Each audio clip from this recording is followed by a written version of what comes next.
Yo, what up, people? It's Mr. Motherfucking R here today, of course, to give you guys Hajime no Ippo Rising Episode 8. I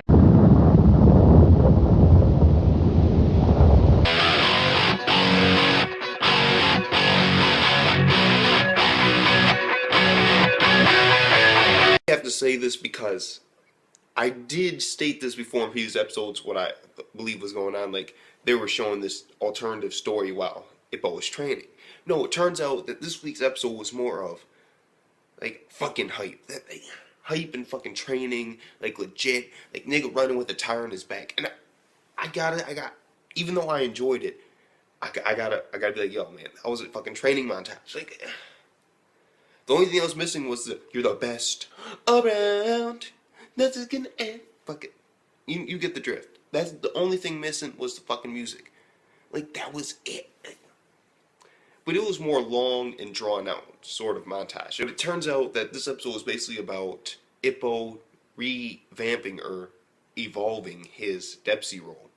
And also, oh my god.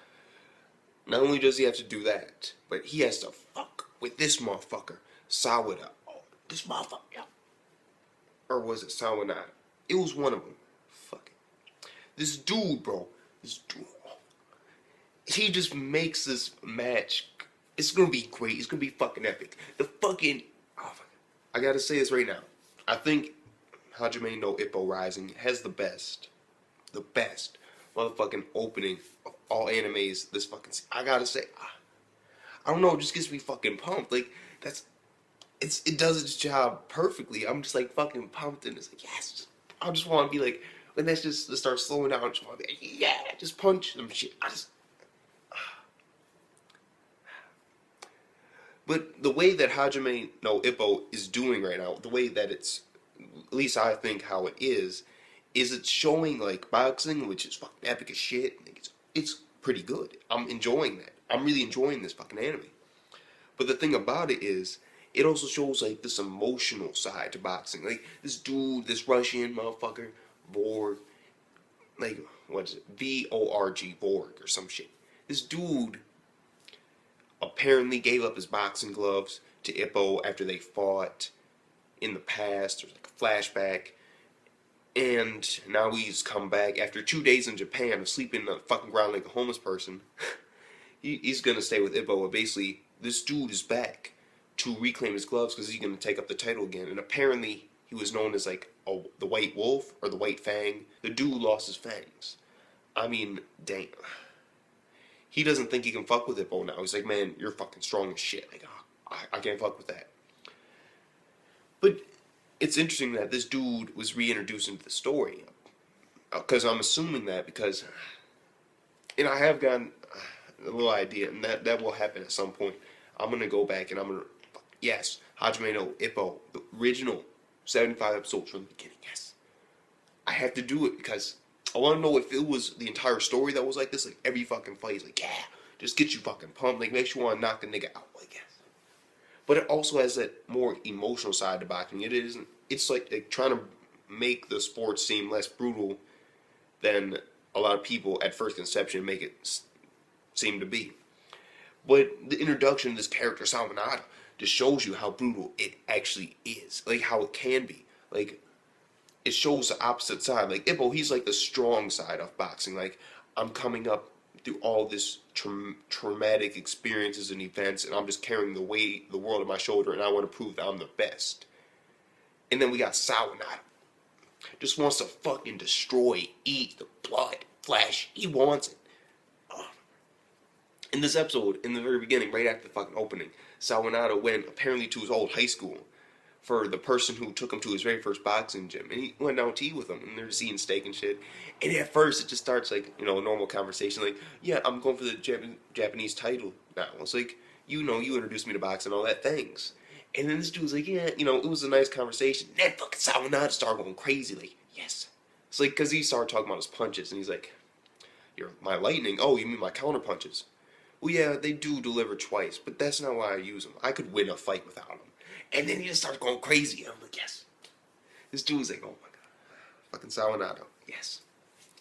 This dude starts talking about like how he just loves the feel of just fucking up their flesh and just destroying their body. He just loves that fucking thrill. And then this dude is just thinking to himself like, shit, what the fuck did I create? Like, I basically just gave this nigga a feast. Like, me introducing him to boxing was probably the worst decision ever. Because, I mean, he was already a troubled kid who apparently lost his... He was, like, abandoned as a kid. Which brings out... It's deep. It has some meaning in it. Like, yo, this dude isn't like this for no reason. But at the same time... I mean, that's like a little extreme. Like, you're not just like that because of just being, like, abandoned. Well, I'm not exactly 100% sure, so I'm going to retract that. Yeah, I'm going to retract that. Because I've never personally experienced it, and I don't know how that would rate on a fucking traumatic level. No, I don't. All I do know is that, damn, this motherfucker's crazy now, and this dude's regretting ever introducing boxing to him. And then basically, the rest of the scenes with Sauronade were basically, like, this dude, like, you know, prepping. He's in the fucking gym. Yeah. Dude's like, come at me. Ain't even looking at his ass.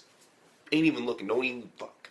He's like, come at me. It's like, I'm ready. Come on, throw a punch. And he's like, knock his ass out. Like, he wants to fight. He's too cocky. Knock his ass out. Dude, out of nowhere. Nigga.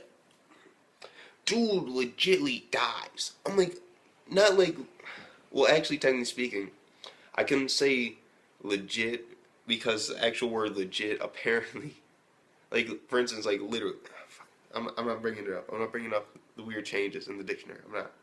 But fuck it. Anyway, the thing about it was, this dude just, like, literally, his body just died. The nigga's like, he fucking goes down. He's on his knees and shit. And out of nowhere, he's like, you're fucking pathetic. It kicks this nigga in the face. Yes. Just try. Yes.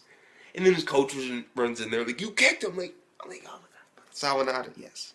Ippo, you got a challenge ahead of you. But Ippo might have a chance. Why is that? Well, technically speaking, though, the problem is that Sauronade, he only does counter punches for one reason. Because he enjoys that extra, like that. He feels it twice as much. Because not only is he just hitting them, but they're coming in closer. So, technically speaking, he enjoys that more. But he said he doesn't need it. And I believe this motherfucker. I believe this motherfucker whoop niggas' asses without it. So, Ippo's going to have a challenge either way. But what Ippo's trying to do is basically, he's trying to develop his Dempsey role and evolve it, but he doesn't know how. And even if he does figure out, like, a way how in his mind, he has to do it in real life before he even make progress on it. Like, it's not just something like he'll just pull out of nowhere. He needs to actually use it in fight after fight after fight to possibly be able to win with it. But the idea is, after, of course, some sparring matches where we basically find out the whole secret of the Dempsey role, which is basically the reason why it's so hard to counter, even though counters are its weakness, is because of the fact that he's constantly moving from your blind side to your blind side. And he's doing that so fast that the second you turn and look over him at over here, then he's already over here on your other blind side. And so when you see the fist coming, the impact or the shock just traumatizes you for a second. Even if you get his rhythm, it doesn't matter because he's attacking from a blind spot. You instantly become startled and your reaction time slows down. Man, that was the entire episode. Like, I don't want to really get into the whole training because, I mean, I fucking hate training. Like, it was interesting and I enjoyed, like, the talking that was going on throughout it. But, I mean, it just seemed so too much. Yeah, it was just too much training. I would have much rather had a montage, even though it was cheesy, and I fucking hate montages. Because it was fucking slow. But we got a lot of information inside of, like, the training. So, I don't know where I stand on that. I just don't. But either way, I'm going to give this episode right here. Oh my god. 9 out of 10. 9 out of 10. It was a solid good episode. It has its kind of down points, because I'm going to be honest, the training, I thought they were going to skip over it by, of course, the previous thing. But no, it turns out that he didn't train at all, and that was just a little side story. I was like, oh, shit. Like, I would much rather have them do the training, like, you know, do like a mini time skip with the main character and just switch to somebody else. That would have been pretty interesting. That would have been a great idea. But instead, they're showing the training, and I'm like, okay, fuck it, why not? But at the same time, like, oh, shit. I mean, Sauronade, this dude is just the perfect opponent right now for Ippo, it seems. I mean, he isn't really feared at all, and if he takes him out, he gets his rep up.